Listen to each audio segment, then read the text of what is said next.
I am your posh wanderlust guru, your travel bestie, posh wanderlust traveler, if you will. And tonight I'm here to talk about London. Yes, London is calling, if you know that song. I want to talk about being luxurious in London. We're going to talk about the places to see, the places to stay, the shopping of it all. I want to get right into it. So, first, let's talk about the opulent residences. Where should we stay? And there's so many iconic places to stay in London. Places like the Ritz, the Dorchester, from chic boutique to the like the Mayfair. I don't know if you've heard of that, the Mayfair, even to the Savoy. Yes, darlings, the Savoy of it all.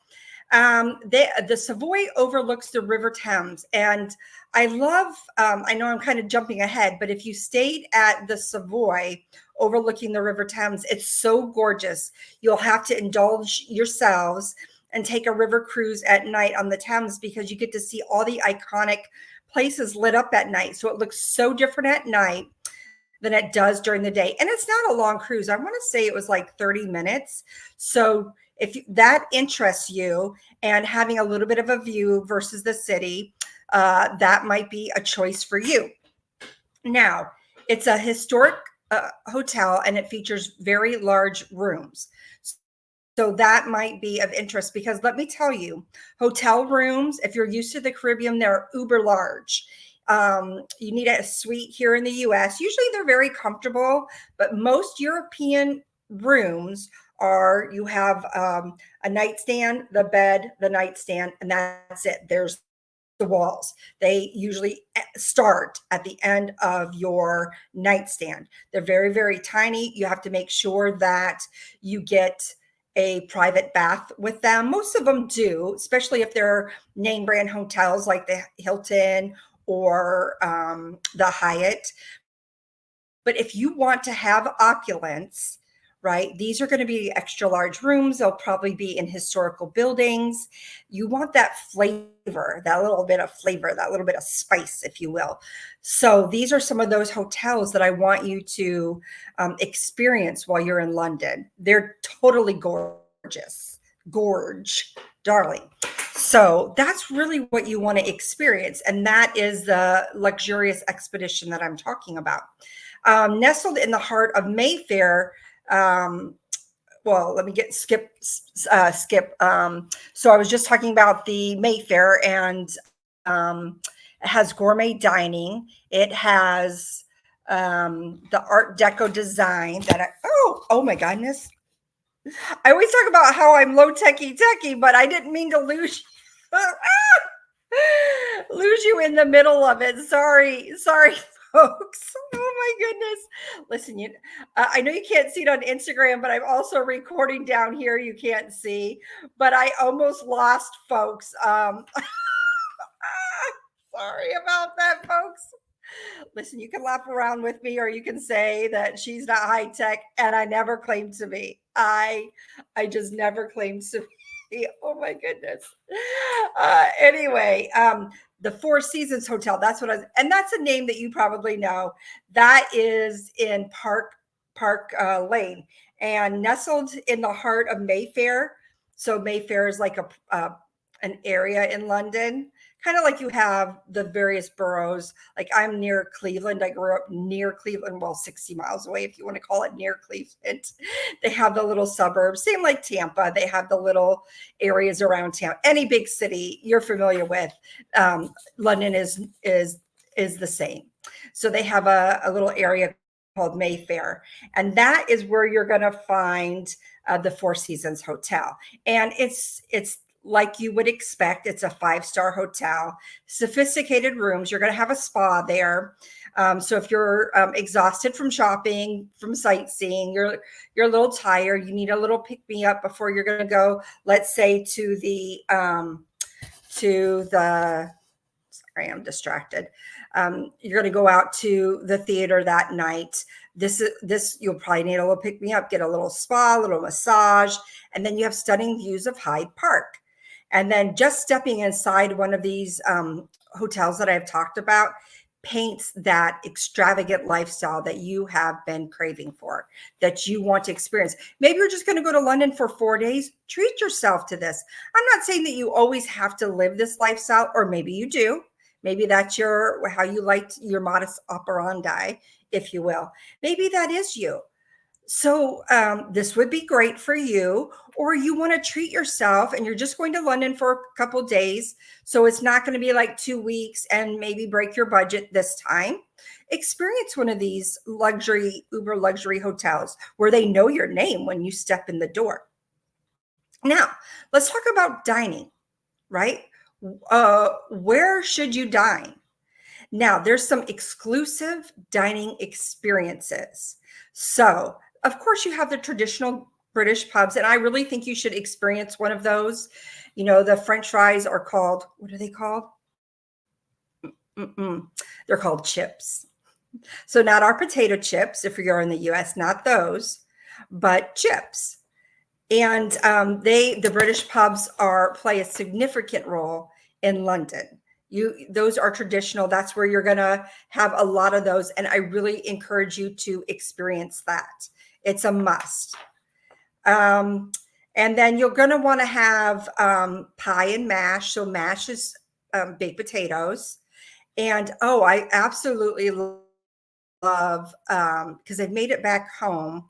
Their pie, so it has like the meat and the vegetables and the gravy below and the mashed potatoes on top, and it has some cheese in it. Oh, shepherd's pie. It's delicious. My kids ate it. Of course, my kids eat everything, but well, most everything, but they ate it up. It's so good. It was a one pot wonder is what I call it. So really try that, because who knows, maybe I Americanize that. I don't think so, but who knows? Really take in the culinary. It's not boring. People think that it's just bland food, and it's not. It's seasoned very well. And then Sunday, if you're there on a Sunday, they have roasts. So again, tap into the gastronomy of London. Now, those are also paired with, they have a lot of microbreweries there too. A lot of them came over to the US and they looked and saw what we were doing. So pair it with their favorite ale, their favorite beer. You got to be careful because some of those ales are really dark. And for me, that's not my taste, but you might like it, or maybe you can get a tasting of several of their local beers while you're there. And that would be an experience. I loved having experiences and learning about maybe that particular pub and what they're known for. London street foods scene is also thriving. So take a walking tour of the local flavors. Really dive into what that's about. So you can go to different places. They'll tell you about it. You'll get a taste. You'll move on. If you haven't ever experienced that before, I try to do that in local places that I travel to, because you get tasting from every different spot. You learn a little bit of history about what it is, and people get to show off their favorite dishes of the local flavor of that particular area. So it's wonderful.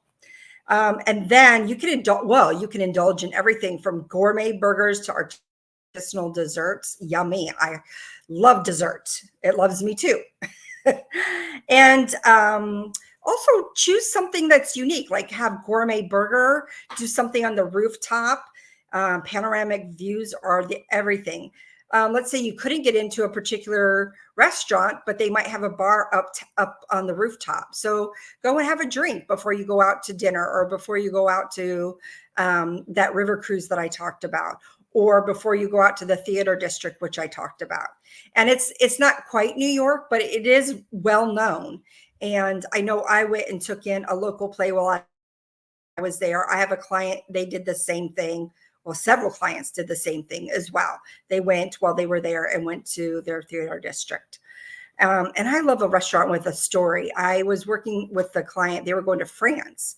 And sorry, I'm not blinking at you, but I think there's something in my eye. Anyway, I found a restaurant that I think Marie Antoinette had eaten at, or hidden while they were searching for all the royalty to behead, actually, when they were trying to take care of all the aristocrats. So they're uprising. So I love a restaurant with a story. We ate at restaurants that had been a lodge for sailors when we were there in London. And then it was an infirmary during the war before becoming a private restaurant. So you have unique stories. It doesn't have to always be like a famous person, but it has these stories in it that's built in and woven in to the bricks and the structure, and it's woven into it. And isn't that unique? I love that.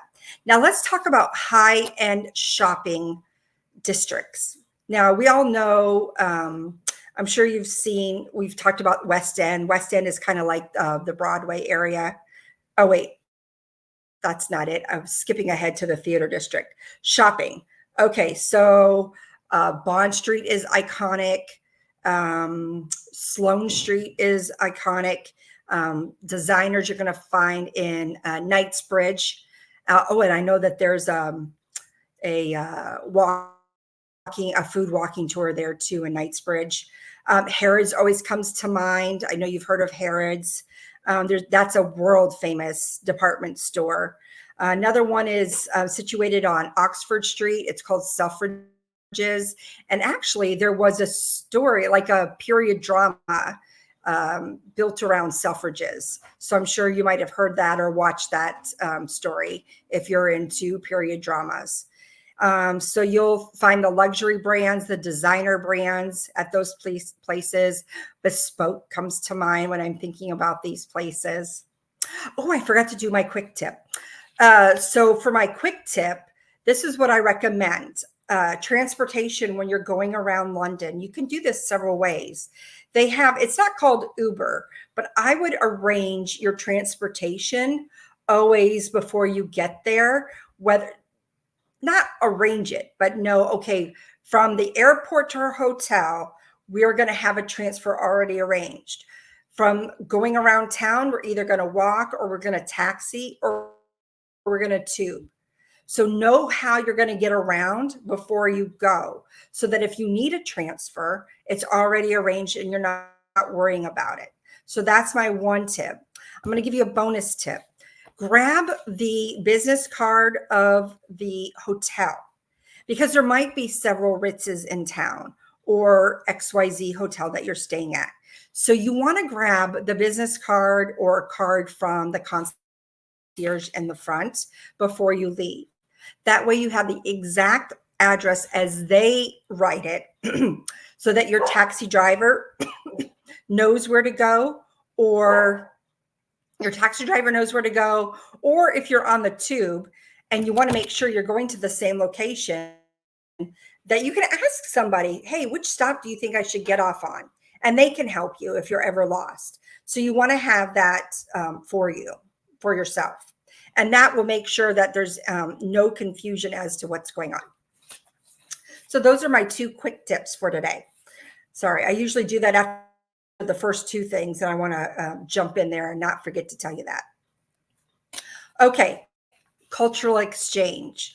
These are, again, I highly recommend seeing a play or musical, and that's in the West End. So instead of Broadway, they call it the West End, and it's gorgeous. And even outside of, trying to get some light on me, even outside of the area, there's some unique statues outlining and designing the area altogether. And I also recommend visiting several of the properties of the royals. Britannia. Oh, Britannia was once the Queen Mother. Her boat. Oh, I'm so sorry about my dog. It's really crazy over here. So I recommend seeing her ship. It was decommissioned, but you can tour it. And so you can see some of the china, the furniture. They left the bedrooms intact, but plexiglass, obviously, because they don't want you sitting on the furniture. See that. So you can see her royal ship. You can tour some of the buildings, the carriages. It's really interesting. So if you want to get a piece of that history, you can do that. Not a piece of it, but see that the royals, where they live or how they live. You can do that as well. And I went to a Duke's mansion too, castle, excuse me. So that's possible. None of the Dukes that I didn't know them because I don't follow them that closely. But it's once in a lifetime trip. I'm going to soak it up for all I can. Now, take a breath. Let's take a breath. Let's take a pause. I want to talk to you about just a leisurely stroll. And you can do that through Hyde Park, the Kensington Gardens. You will be rewarded. It's gorgeous. They are maintained, stellarly maintained. There's tranquility, there's a peacefulness in all of this green space. So I know where we want to go, we want to see, we want to do, but also take the time to enjoy. You're in London, you're somewhere else. Enjoy the beauty, soak up where you're at. Take a moment, take a breath. Go through your five senses. That's what I really want from you, is to really take a moment, take a breath, and realize where you are. You're in London, baby.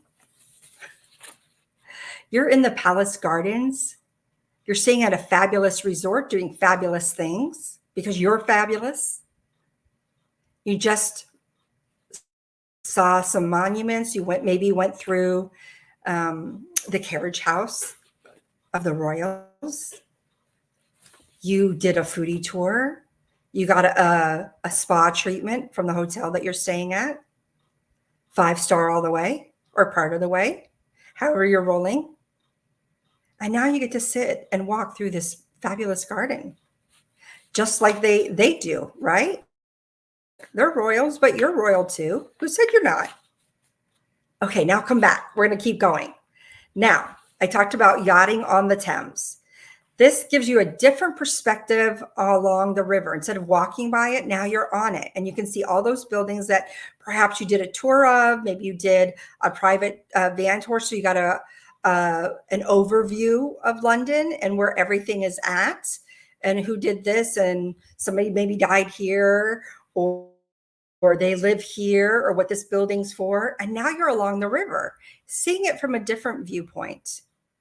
You could chart a luxury yacht even on this. Hey, how are you tonight? Maybe you can get charter a luxury yacht on the Thames. So you don't have to be with everybody. Again, this is a treat. London's calling your name. We did have an opportunity to cruise at night, and it was fabulous. It was totally different at night. Everything was lit up. Hi, good to see you. Everything was lit up at night, and it was stunning to see what they looked like. It wasn't a brown building anymore. It wasn't some wheel or some, monument just sticking straight up out of the ground. And the lights, they reflected off the water. So it was like a mirrored effect. And I don't know, it seemed romantic to me just to see these lights. Now, that's what I recommend for you all. You guys are going in luxury. So treat yourselves to just a little bit of that, a little bit of romance, add a dab of this, a dash of that. I really, really want you to see all that London has to offer. Now, it might be a little bit out of your comfort zone, but that's okay. Maybe it's not, or maybe it's too much. So do the things that you really want to treat yourself. Really do that. Maybe it's different staying at the hotel, or maybe you're used to 5-star luxury, but maybe renting a yacht might be too much. So try that. But when you're doing these things, what I want you to, how to experience it deeper, is to do it through the 5 senses, because it will leave an indelible mark on you. So listen as the water's splashing. Smell what you smell in the air, or maybe not. It might be stinky. I don't know. It wasn't for me, but I don't have a sense of smell usually. Look, take in the things that you're seeing around you. Listen. Is that the water? Is it somebody laughing? Are you hearing maybe some of the birds at night? Maybe there's some music playing, right? What are you seeing around you? Just for a few moments, a few minutes of your time. because then that memory will be in your heart, your thoughts. And when you're talking to your friends or your family, your loved ones, this is how you're going to recall it. And it will be with you for a lifetime, because that experiencing it like that, even that walk that I was describing in Kensington Gardens, if you recall all of those things through the senses, that little stroll in the garden, it's going to leave a mark on your soul. I believe that travel changes your soul because you have all of these imprints on you and through you, and it changes you in a way that nobody can understand if they don't travel, because you're experiencing somebody else's culture. In this case, it's the same language, but sometimes it's not the same language, right? Because they use different words. Right? Like chips instead of French fries, the lift instead of the elevator, right? But it's still, we can understand them. But different food, different music, a little bit of different language. We get to experience that when you travel, and it changes you. And we can bring people together through travel, through experiencing other people's culture and sharing ours with them. We can become one. We can become an understanding world. And that's what travel does. Now, this way, you get to travel luxuriously, right? You all deserve it. We've been through some hard times lately. I think over the last 6-7 years, we've been through here in Florida three or four hurricanes. Yeah, 4 hurricanes, COVID, right? Maybe somebody's lost people in their life. They've gained some people in their life. It's been a roller coaster. Y'all deserve a break.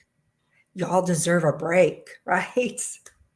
Well, I do want to tell you about a couple upcoming events that I have. Some are on Zoom, or what do they call it? On computer. It's not in person. So I have coming up the next 4 Wednesdays. Next Wednesday, I'm going to talk about my girls' trip coming up. So girls just want to have fun. And then we're going to have how to plan your vacation. On November 13th, this one's free. I'm going to have a live November 13th about vision board planning. And I'm going to have some guest speakers on that talks about relationships. And I'm not just talking about with partners. I'm talking about with friends. I'm talking about if you have children. I'm talking about having a deeper relationship. I'm going to come on and have a financial coach come on and talk about finances and coaching you through that. I'm going to have someone come on and talk about health, but it's not, don't eat this, do this. I'm going to talk about it holistically so that we set ourselves up the right way for 25. Yeah. And then on the 20th, I'm going to actually have the vision board party in person. So I have those links. If you look at my post previously, I have those links up so you guys can sign up. And in January, just planning for yourself, I'll have a 2-week challenge and I'll follow up to that vision board so that you are on track. I want to make sure that you thrive in 25. That's really what I want for you, is to thrive in 25. We all need that. And I want to be your champion, and I want to give you some hope. So this is it today for Thursday. I'll pop in maybe on the weekend, just checking in with you, see how you're doing. Oh, I forgot. I am working on my Fab Over 40 cover. I'm in the running for the cover, so I hope y'all are voting for that. I appreciate you all. And I just want to say that it was nice spending time with you here today. I'm going to sign off. I always feel like I should salute or something. I don't know what a sign off is. I'll have to think about it. I'm still thinking about it, even though I've been doing these for months. But I appreciate you all. I hope you have a wonderful night, and we'll check in next week with you. Well, I'll check in this weekend, and then I'll check in next week with y'all. Have a fabulous night. And remember, London's calling.